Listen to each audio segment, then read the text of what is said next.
Assalamualaikum warahmatullahi wabarakatuh. Saya Nidia Liandara dengan NIM 2111290081, kelas 2C, Tadris Bahasa Indonesia.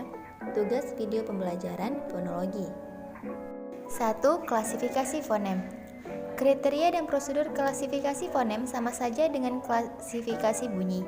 Hanya saja bedanya kalau bunyi-bunyi vokal dan konsonan itu banyak sekali.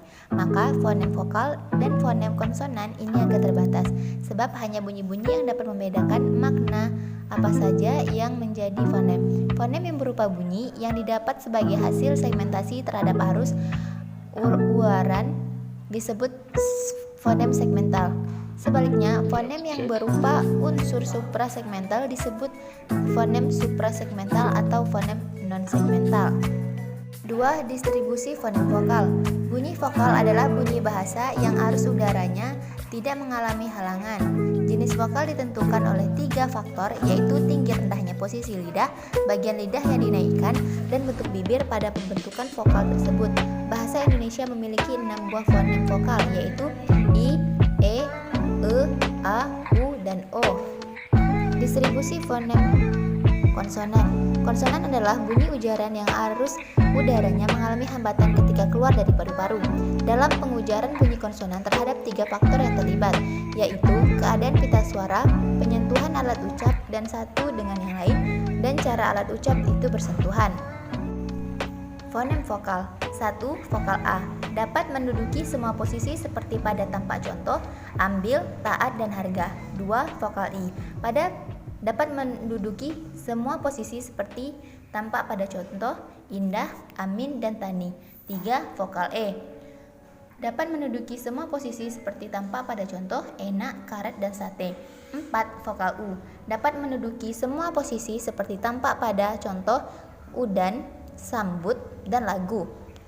5. Vokal O dapat menduduki semua posisi seperti pada contoh, oleh, belok, dan bakso.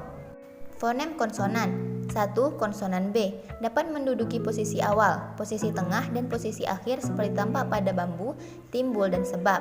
Namun, pada posisi akhir sebagai koda posisinya mendua, maksudnya sebagai fonem B dan dapat pula sebagai fonem P.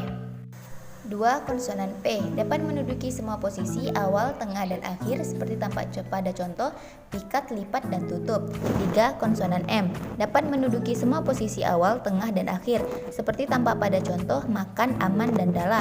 4. Konsonan T dapat menduduki semua posisi awal, posisi tengah, dan posisi akhir seperti tampak pada contoh, tari, hati, dan karet. 3. Realisasi fonem bahasa Indonesia. Realisasi fonem adalah pengungkapan sebenarnya dari ciri atau sautan fonologis, yaitu fonem menjadi bunyi bahasa.